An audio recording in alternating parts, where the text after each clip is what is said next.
How's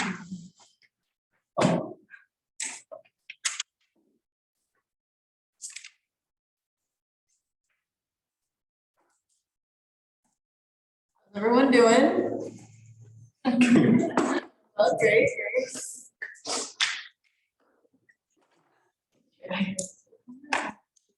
All right, everybody, I'm going to bring the 19th regular Senate meeting to order. And for a roll call question, we are going to begin with, where's your favorite place to get coffee? Or you could do like iced tea, lemonade, different things like that. Senator Ferguson. My significant other makes really good coffee. She has an espresso machine, so she makes me some espresso. Oh, that's really nice. Senator Sperry. I just drink water, so I'm sure. Water. Senator Christensen. Tea seller, I'm a big coffee drinker, There you go. Senator Corollas. I drink flavored water, and I really like Walmart flavored water because they have a cotton candy flavor that tastes like Go-Gurt. Tastes like strawberry Go-Gurt. So Very nice. Senator Miller. I don't drink coffee. Okay, water or Water. What's your favorite water brand, like Dasani? Ooh. if you don't say Dasani, you get censored by the university.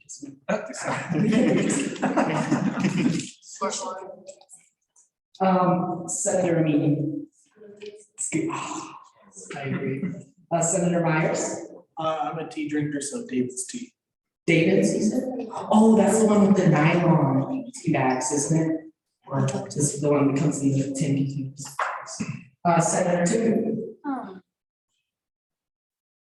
The cheapest place? Cheapest place. Senator Richards. Drink coffee. I'll be fine.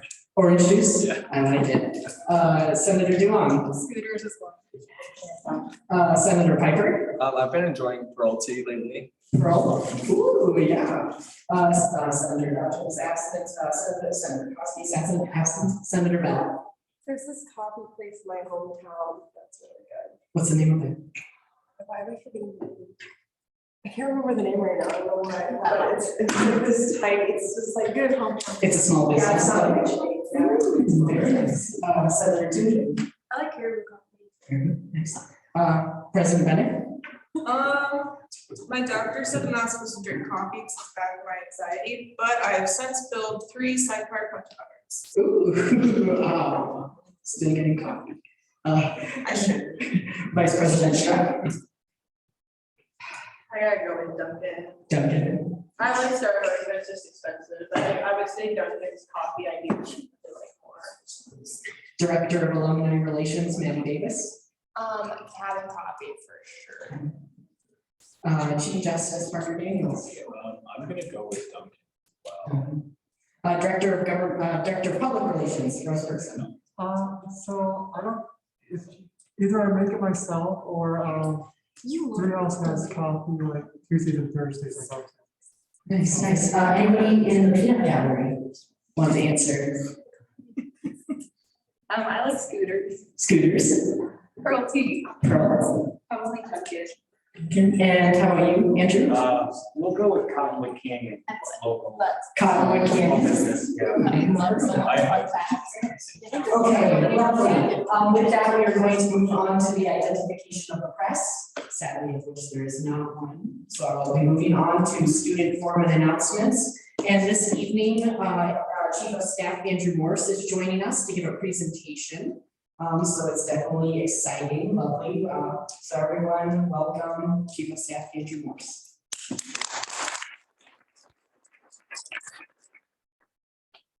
Thanks, y'all. Speaker Cochran and members of the Senate and Cabinet. It's awesome to be with you this evening and to present on the strategic plan. Is there a clicker or something? No. Does Rose?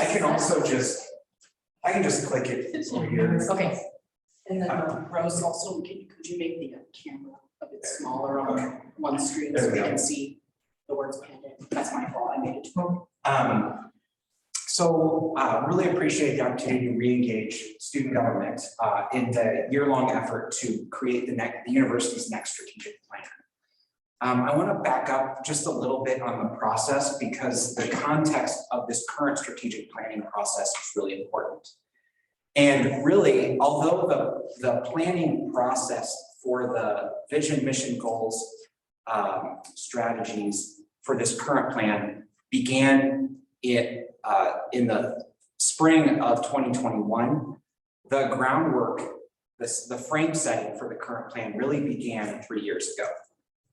During a university-wide future visioning effort, we took a look at the drivers of change, not only to higher education, but to society more broadly, and asked ourselves, how should we be planning for anticipating change that will affect campus operations, our student experience, the many factors that will affect the way in which we deliver our university mission. And so things like the support structures our students need were centered to that discussion. We've been talking about mental health needs and the need to reprioritize resources. We heard about that during the NISG Open Forum earlier this evening, as well from our student leaders the past few years. We also know that our demography is changing rapidly. We're projecting based off of population that the state of Iowa will become majority minority if all things hold constant at the beginning half of this century. And we know that actually population change is happening more exponentially than that. So it's actually going to be happening faster. Because she's giving direction. And so we're asking ourselves, how are we maintaining access and an inclusive living, learning, and working environment for the students that we'll attract today, but also for generations to come? We looked at the change in our campus environment and the way in which, or our broader environment, environmental sustainability elements, and said, how does the change in climate and the role we have in environmental sustainability need to shape our work? All of those were seeds that planted in this current strategic planning process. We situated our campus strategic planning committee through an open call process because instead of making this really about people who are always represented on committees, administrative leaders at the university, let's make this process representative not only of the campus community at large, but people whose backgrounds and experiences connect with opportunities and areas of growth for the university to chart us on the right course. And that really helped to frame our strategic planning process. We started in the fall, and I'll actually go to the next slide here. By launching the strategic plan process, and during that first launch meeting, it actually took place in this room, we had a chance to engage with the university stakeholders who have really held responsibility for strategic initiatives campus-wide. So we heard a lot about community engagement, especially around addressing barriers to employment and barriers to access for the Waterloo and Cedar Falls community, to make sure that we were an equitable and diverse and inclusive community writ large, and the work we're doing to address barriers there. We also talked a lot about how the new general education curriculum, the unified curriculum, and it's centering on student learning outcomes and the focus on access by accepting the AA as a blanket credential and removing and reducing the need for remediation was representative of our call to be accessible for the people of Iowa. We heard a variety of strategic leaders on our campus and in our community and the work that we're doing as a university. That helped to identify areas of strength, but also point to gap areas. And so we, as a committee, started to think about the broad directions over the next 5 years we wanted to take. But this is really the university's strategic plan. It doesn't belong to the strategic planning committee. They are hosting the process. They're hosting the process. This is your strategic plan, right? And so before we really got thinking about specific tactics, we had heard from our strategic leaders. We also saw the need to do a survey on campus. We took some ideas based off of the future vision and the feedback we were getting through that process, along with the strategic leader jam session that we held in here, and started to build out an initial frame.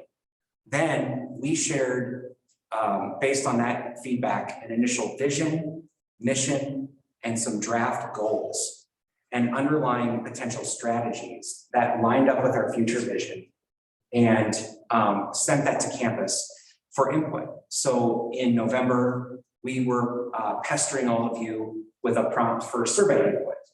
Tell us which of these goals and strategies spoke most to you, what's missing, what feedback do you have on the goals and strategies for our plan? What are your thoughts about the proposed vision and mission of the institution? We also held on-campus input sessions. We had 80 students and 80 faculty and staff join and provide in-person feedback. Thankfully, we had a robust campus engagement on the survey. I think because of COVID, the in-person events weren't as well attended as we had hoped, but that made up for itself. We had about 1,200 responses on the survey itself, which was a really strong survey turnout. In addition, we also went to communities across the state of Iowa.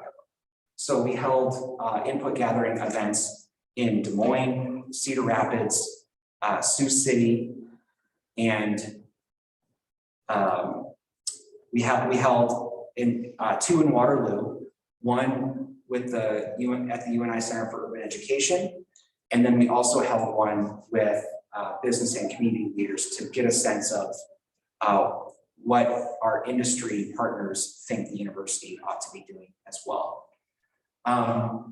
We also, because of our access mission, and I really appreciated the topic on transfer during the open forum, we actually held a 90-minute open forum session with the community college presidents to figure out the ways that we could grow and how we support transfer students, while also figuring out ways we can serve what are called the geographically placed-bound learner in the state of Iowa, those whose families, those whose jobs don't allow for them to uproot their lives and come to the University of Urban Iowa campus. We still have an obligation to serve those folks as a public university charged with being accessible. And so we wanted to hear ways that we could grow in that. All of that input was then gathered, analyzed, and reported into a survey report that we actually shared with campus, gosh, maybe a couple weeks ago now. It's on the strategic plan development website. I can send out the link. But that feedback was really helpful in reshaping the current status of the draft strategic plan. So I want to be very clear that vision statements are aspirational. We acknowledge we're not there yet, but we want to be there, right? So when we think about our draft vision, we serve the public good through equitable and inclusive excellence in teaching and learning, scholarship, and service. We have to ask ourselves, are we totally equitable, totally inclusive? And the answer is no, we need to own that, right? But we do have our hearts and minds in the right place to make actions toward the broadest form of equity and inclusion that we can achieve at this institution. So that was really our North Star, our guiding post for our vision statement. But as we also thought about the work that we do, that is, in essence, our mission statement. And 3 words really capture the work that we do through our mission: create, empower, and innovate. We're creators and guardians of knowledge. We also create opportunity through the provision of internships, through the educational experiences we offer in the classroom and co-curricular settings. We help communities through our economic development and community engagement work create their futures. We empower. We're an access institution, and we're proud of that because we're open and accessible for everybody and strive to make sure that all of the learners that we have on our campus and in our community college settings, that we want them to have the tools to be successful and to reach their next phases and stages of their lives. But there's really an empowerment element underlying that. And we want to be able to capture that, but also grow in it. And we innovate. We innovate. An example here is our libraries work to create and expand open educational resources for our students. What more can we be doing as an institution to grow in how we live innovation? On our work as a university within the communities we serve, we're helping with the manufacturing industry. We have at the old John Deere building in Waterloo, an entire floor with industrial sized robots, big old robot arms, 3D printers and computer labs, where quite often you'll see students getting a career relevant experience and taking that into their next employers to innovate, help them create the next wave of economic innovation in their next employers. So that was top of mind as we thought about our mission statement, that the University of Northern Iowa creates, empowers, and innovates to enrich Iowa and beyond. So with those two statements in mind, those really set the framework for our goals. And then what I will come back to is our next phase at a later meeting, if you'll have me, is to look at the strategy level. But right now, these helped us in our current process to frame our goal statements as a university. So let me go to the next slide, but first ask if there are any questions. Any questions about any of that thus far? Allison, as a member of the committee, would you add anything?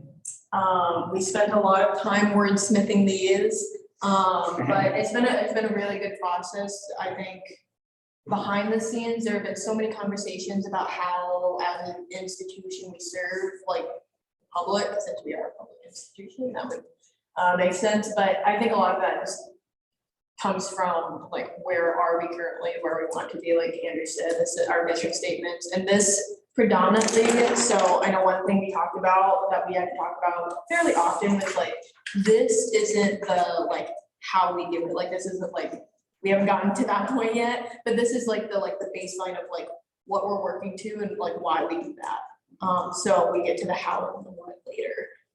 But this is kind of the baseline that we use to like move our campus forward. Yeah, another element that sets the stage for the goals and the strategies are your values. And so a task force from the Strategic Planning Committee took a look at our current values and offered some additions that I really, and some amendments that I really want to make sure that you all see and have a chance to reflect on. This campus is really trying to change the narrative from student success gaps, which implies a deficit narrative that our students who come to us from underrepresented backgrounds are somehow less likely to succeed because of their own making. We want to shift that narrative from gap and deficit thinking to barrier removal so that every person has the tools and resources to be successful. And that's where the values work group thought, is diversity the right word to encapsulate what we are really aiming to do on this value element? And instead, should we center our value toward equity for the goal of creating the living, learning, and working environment for our students, faculty, and staff necessary to remove the barriers that allow our campus community to become diverse, to allow for every individual to be successful and pursue their academic, professional, and personal life goals. I thought that was really a really important change that I wanted to make sure I shared with you all. The other is not just about engagement. To simply invite someone to the table is different from inspiring them and listening to them enough to where they actually feel empowered to be successful on this campus.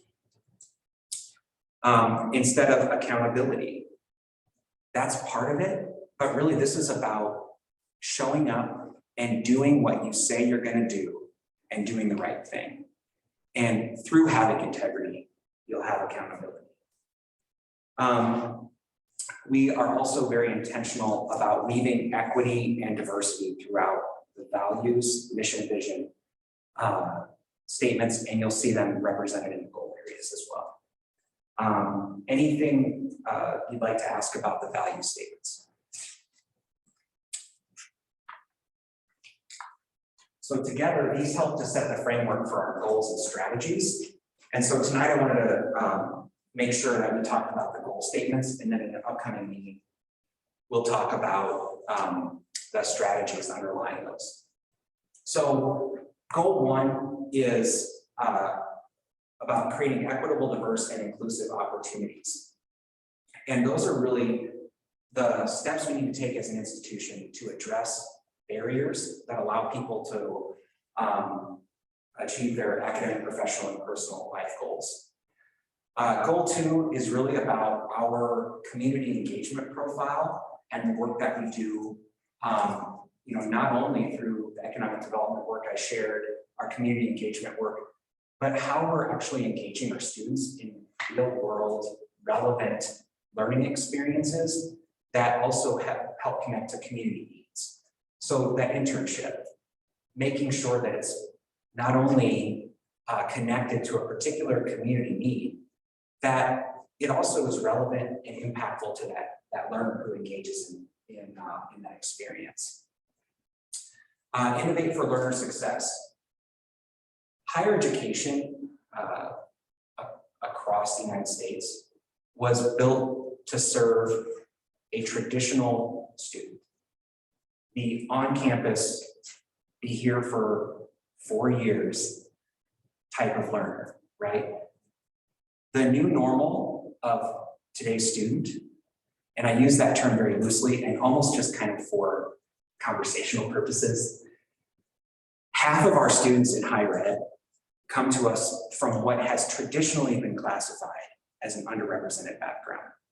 Part-time student, student with family, student who's working out of necessity rather than as a resume pattern. Our first-gen students, our place-bound learners. Nationally, there are millions of people who live outside of 100 miles from a public four-year institution. Right here, that's the western and the southern parts of the state of Iowa, right? We currently don't have a presence in those areas. We need to innovate. How can we leverage technology as well to enrich the learning experience of students on campus, but reaching the place-bound learner to provide a career-relevant, intellectually rigorous, and intellectually relevant learning experience? So that's really one of the underpinnings of that goal, to make sure that we are keeping pace with the needs of our changing students, the changing economy, the changing communities that we serve. And the fourth one, and this is really, really important as we think about creating the resources we need to meet the evolving needs of our learners, the mental health needs, the learning experiences for all of our students to become informed global citizens, to work in relation, live in relation with people who are very different from them, is being able to steward our resources effectively. How are we making sure that we're tracking and investing resources that best serve the needs of the students we have on campus and the students we serve, and contribute to the most effective delivery of our mission? We need to think innovatively, we need to think creatively, about that, especially as resources become increasingly competitive. And so the goal 4 is really about setting up that work over the next 5 years of our university to get the resources we need to reprioritize, to meet the changing needs of our learners. So that's all a bunch of like big teasers about the strategies that are forthcoming. The draft proposed strategies were they're in that survey analysis that I can send a link to, but it's on the strategic plan development page. We'll be following up here with the permission of the speaker to have the conversation about strategies and to talk about how institutionally this is not going to be something that gathers dust on a shelf. There is an effort institution-wide to bring the strategic plan to life, to monitor progress, to point to areas that require our attention and leadership, and to fix issues that we encounter as we implement the plan. So this will not gather dust, digital dust. It will be living. So let me stop there. Any other questions, observations? I truly, let me have it if you have any objections. I want to hear from you. We are listening. So please do share. Any questions this evening? Okay. Andrew.morse@uni.edu. Email anytime. I will get back to you. So thank you very much.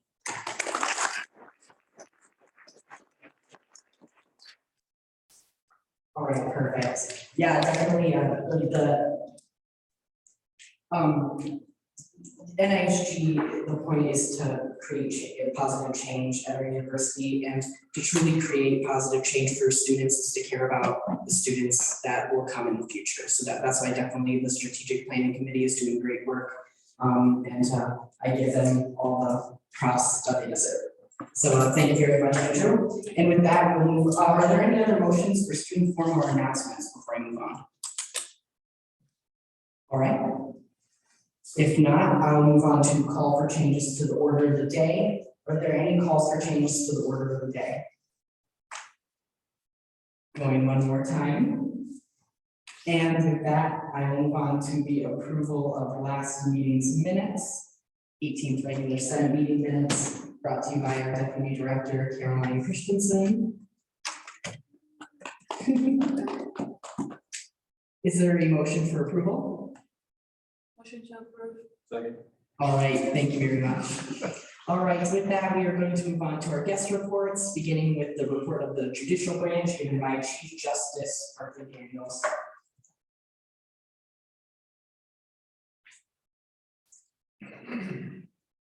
Hello, everyone. I'm going to keep it short and sweet with you. So we're on the last stretch of our election cycle. Just working to get the vote out. I have put a couple. I've been working with Rose to get as much information out there to try to get the vote out. So I just want to encourage you all, as senators and as students, to encourage your fellow students to get out and vote. Unite, again, it's all about bringing about change and setting up the next group of students for success. And so I encourage you to get out and vote and vote for the people that are in your college, give them your support. Additionally, the announcements will be, for the election results will be announced at 7 p.m. inside Maucker Union. Will also be put on our United website as well as social media. Quick little thing, you can vote through my universe under the Life at Alumni tab. It's really simple. And then kudos to Rose. Rose has been doing amazing work. Couldn't have done without her. And then all of you guys are doing great. That's all I have for you guys.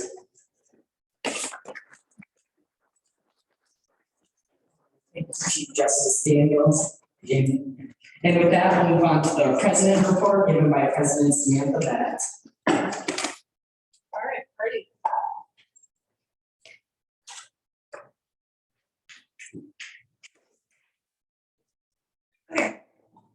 Hello. Very course, happy town hall day. I hope that some of you were able to attend or watch on Facebook.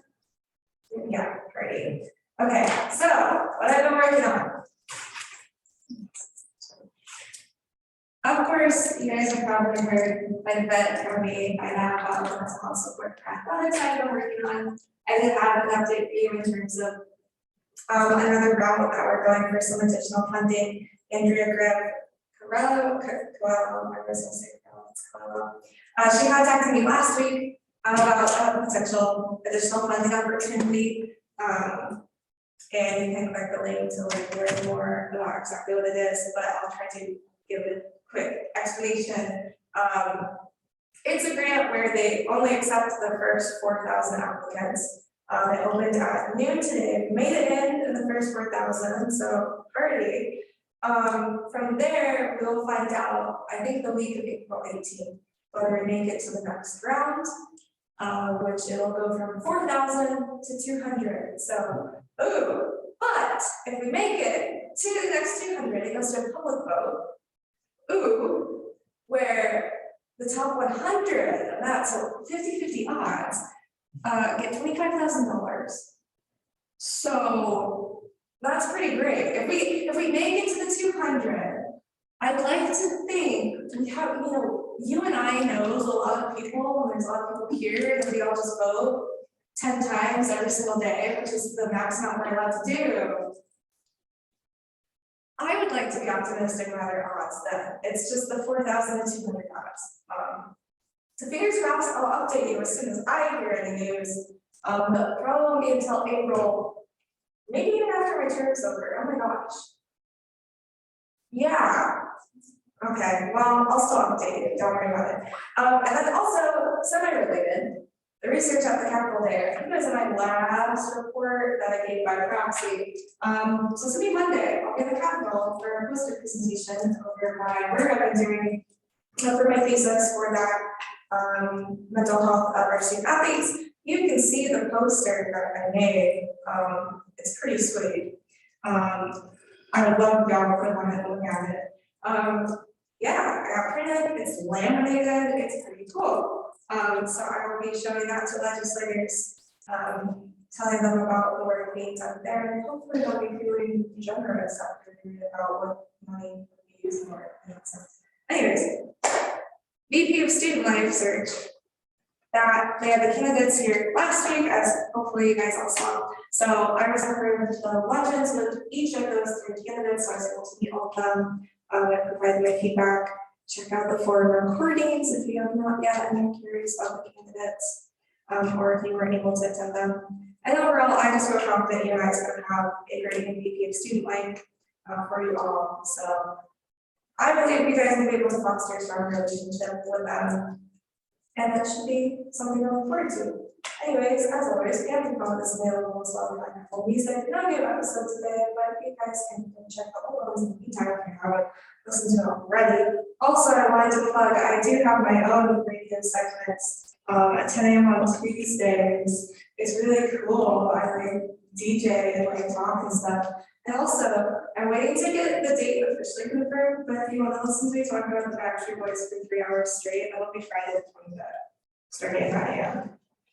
It'll be a sweet time. COVID-19 response team, no meeting this week because we're bi-weekly meetings now. And I was on the last one because I was at the EPSL search. But basically, the main takeaway from that meeting, so I went back over the minutes, is just reminding students that if they want to seek accommodations from professors due to COVID-related absences, like you have to fill out the payment health survey because that's what triggers the dean of students stepping in. So otherwise, it could just be left up to your professor or instructor's discretion. So if they want to be like, yeah, I'm not going to accommodate you, that sucks. So to avoid that, it's just very important to fill out the payment health survey if you have to miss class because of COVID. Also, had student leaders meeting with Dr. Brady on the 7th. Alice and I discussed student fees items that are proposed in the closet. Mentor product initiative, Caroline's been working on, make sure it's talking about that. And the potential for better supporting that in the future. And also just the BPSL search. As well as just being stoked for United, because I'm stoked about United. my kudos goes to Allison. Sorry, I was talking over here. No, you're good. Just because being in campaign season and then thinking back to what ours was this time last year and what we were going through, I'm just very grateful to have you by my side to help get through the tough bits of this job.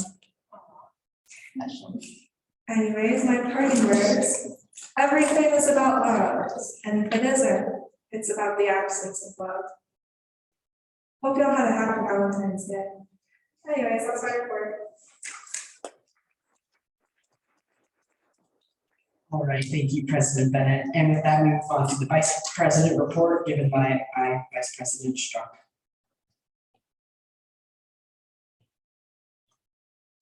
Hi y'all, like Sam had mentioned, we just, we just finished the Vice President Student Life, search. We should have that announced.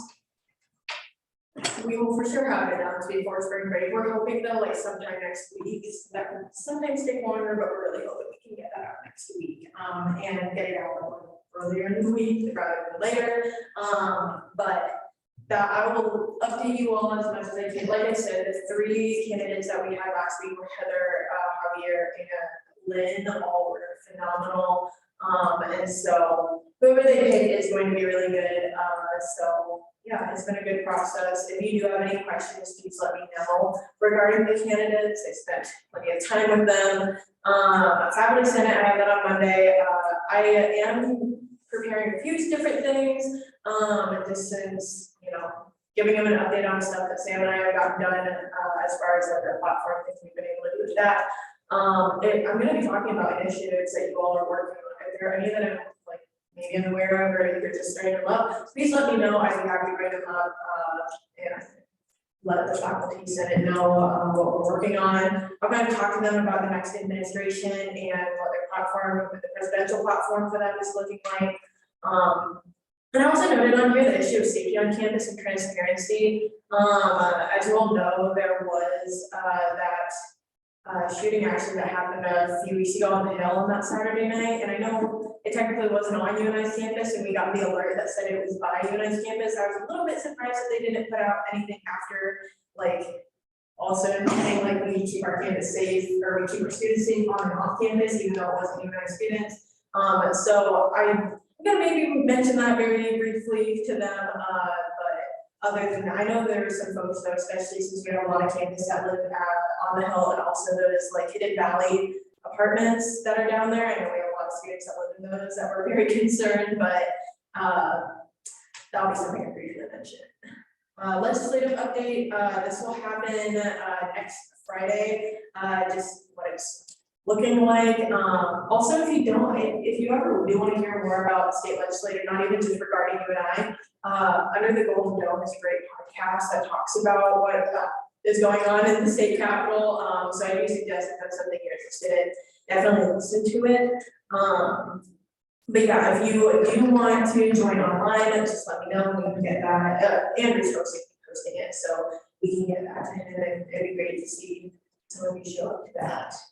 Elections, as you all know, these are happening right now, so vote. And if you're running, I wish you the best of luck. Student fees, I wanted to provide you all with the spreadsheet of what student fees is going to be looking like this next year. We're hoping that, well, of course, we always hope that they can stay flat or go down, but we'll see. I will be able to give you all more clear vision of that after next week, maybe in 2 weeks, when we need to get our enrollment predictions through, and that hasn't come through yet. And then also we have a few more campus offices and people that need to present those in next week, and then I should hopefully be able to get that to you all sooner later. UNI and Capital Day, again, sign up. We still have open spots. Hit the pod, give it a listen. I wanted to let you all know what I'm working on. Mostly working on my transitional guide, but also I've been doing some light research about, like, it has grown in popularity to have women-only gyms, and so I was just kind of doing some light research on that just to see, you know, what it would look like. But then also I've been making a few calls with some of our legislators and getting to talk to them, which is really great. But that's all I got for you this week. Any questions? Immediate questions? Great. Let me know if you all would like to meet.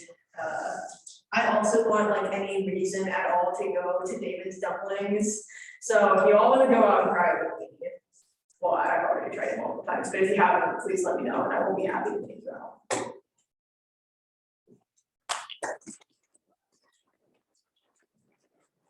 Thank you, Vice President Struck, and then we will move on to the Director of Public Relations report, and Rose Erickson.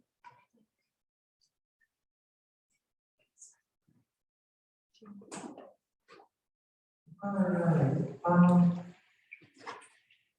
so on Tuesday, Thursday, and Friday. Our live streaming is kind of, we're working through that, I have a meeting this Thursday to kind of see how to kind of fix that, otherwise right now we're just recording some videos. And then we'll be uploading them as it goes. Big thing today, NSG merch, I sent out the email, if you don't get it, let me know so you can fill it out. Ideally, I would like to have this filled out by tonight. That way I can start in for either Thursday or Friday. That way you can actually have it for the end of Senate or end of this month. Yeah, and then with elections coming up, if you're interested in possibly my role that I have as Director of Public Relations, if you're curious on what it entails or any other questions about it, come talk to me. As always, here's my contact information. Yeah, any questions? All right, well, thank you. Please fill out the merch. Yeah. Thank you very much, Rose. All right, and as always, you can look at the Director of Diversity report in the folder. And with that, I'm going to move on to the reports from the Board of Directors. Our one report from the Board of Directors, our Director of Alumni Relations, Maddie Davis.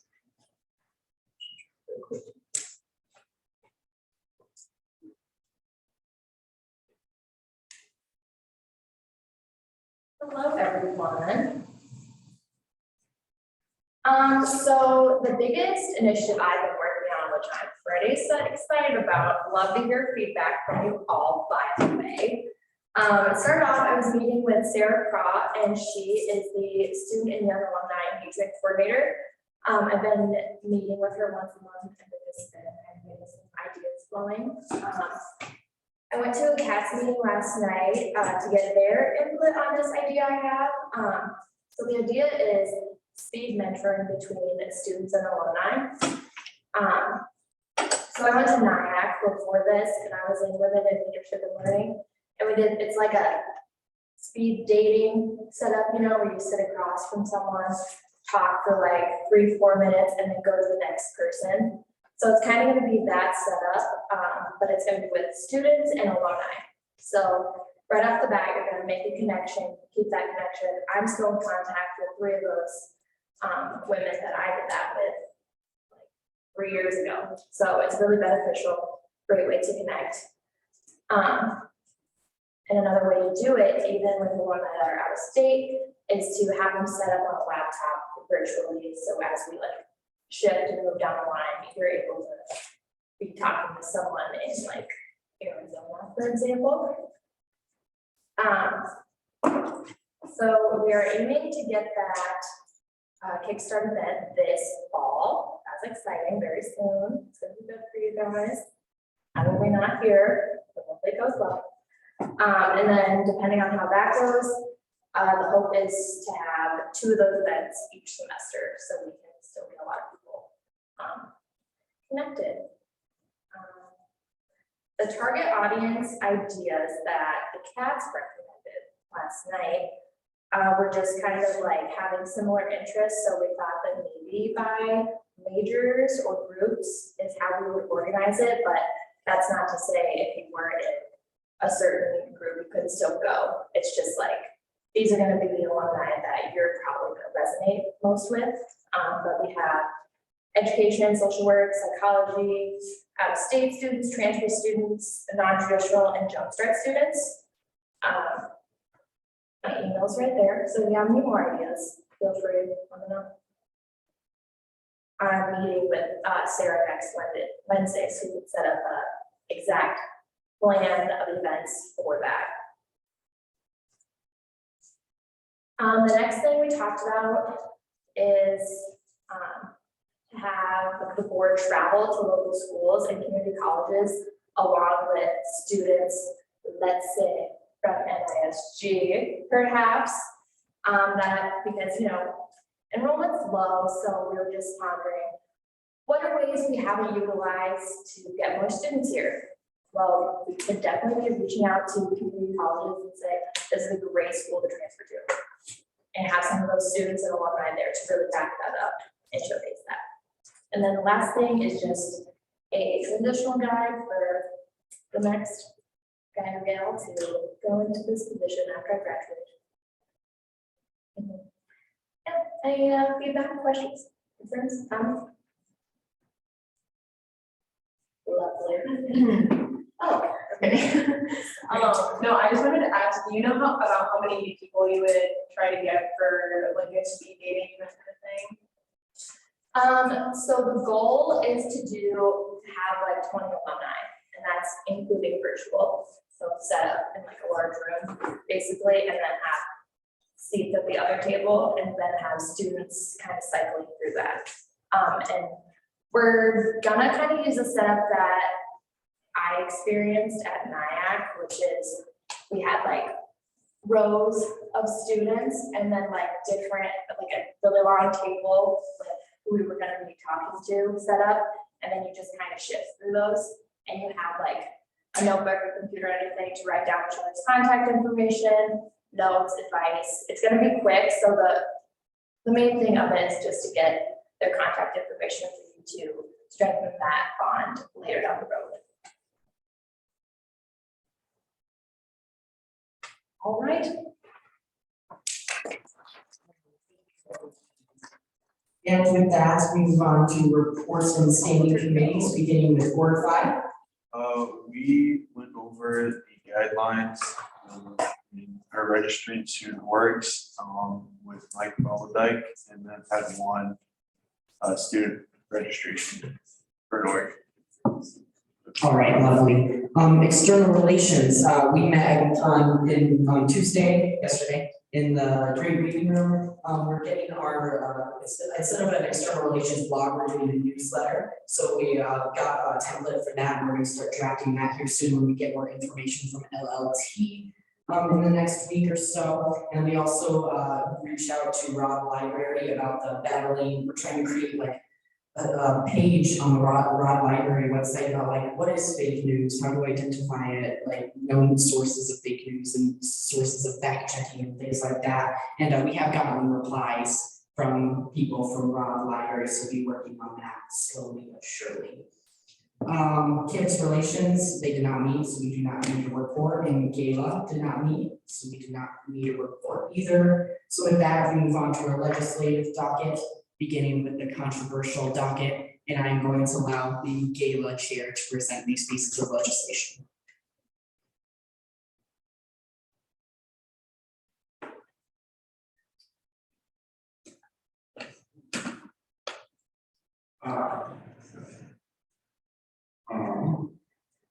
So this one is just updating some language in the Constitution. Instead of saying it serves in this part about the president, it says is recommended to serve on the following committees. It also takes out the Panther Shuttle / Shade Ride committee and adds the board of regents. And then adds these 2 lines also to the end of that.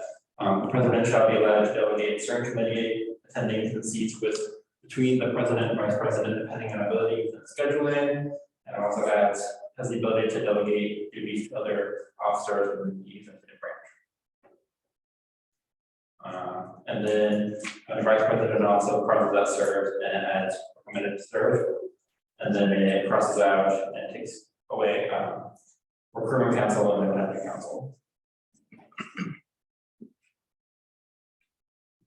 And I also add the board of regents to vice president as well. And adds the delegation clause to the vice president as well.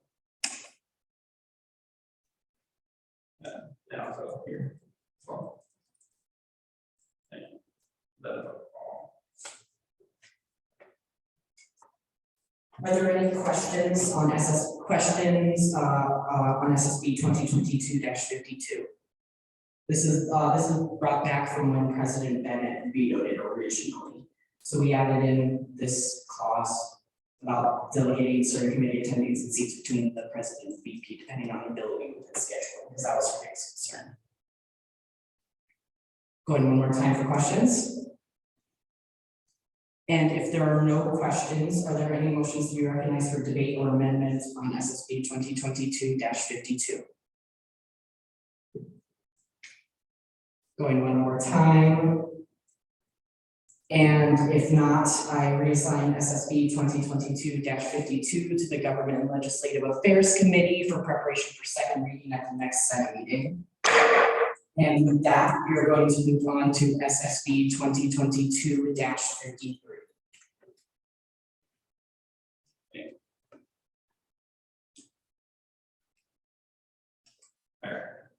So this bill splits the city council liaison into two positions, one for Waterloo and one for Cedar Falls. The duties, responsibilities all stay the same. It is just splitting it for the two different cities. Are there any questions on SSB 2022-53? I recognize Senator Miller. How many people were actually attending these city council meetings this year? The positions were not filled this year. So why are we making it two separate positions? If no one- Because that's their applications for two different ones, and it originally, as you can see, was only one for Cedar Falls, and because we have two in the cabinet. So any other questions? So with that in mind, are there any motions to be recognized for debate or amendment on SSB 2022-53? Going one more time. And if not, I then assign SSB 2022-53 to the Gala Committee for preparation for second reading at our next Senate meeting. And with that, we move on to SSB 2022-54. This is a very simple bill. It just makes it so that the Gala committee only has to meet once a month during Senate session and not twice. Are there any questions on SSB 2022-54? Going one more time. And if not, are there any motions to be motions for debate or amendment on SSB 2022-54? Going one more time. And if not, I reassign SSB 2022-54 to the Gala Committee for preparation for second reading at our next Senate meeting. Okay, and with that, we move on to our last piece of legislation, SSB 2022-60. Sam, do you want to, or? Okay.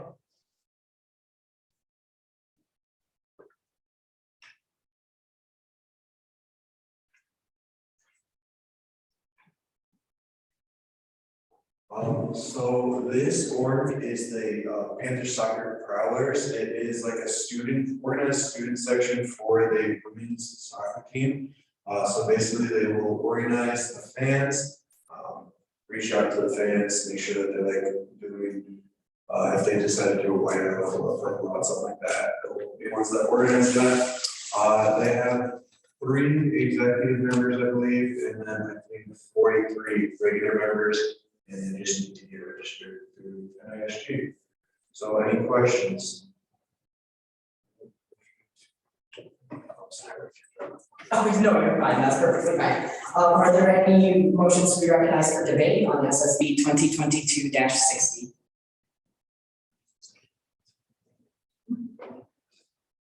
And if not, that allows me to motion the previous question, which allows us to move into a roll call vote. Senator Ferguson. Senator Crutzen, I'm sorry, Senator Sperry. Yes. Senator Christensen. Yes. Senator Carolus. Yes. Senator Miller. Senator Amin. Yes. Senator Myers. Yes. Senator Tungu. Yes. Senator Richards. Yes. Senator Duan. Yes. Senator Piper. Yes. Senator Bell. Yes. Senator Tungen. Yes.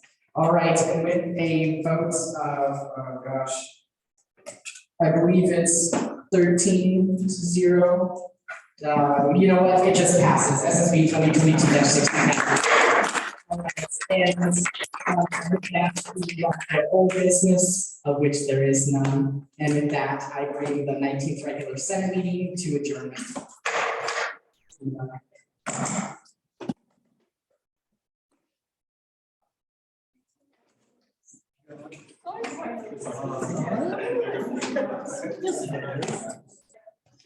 My contact information is.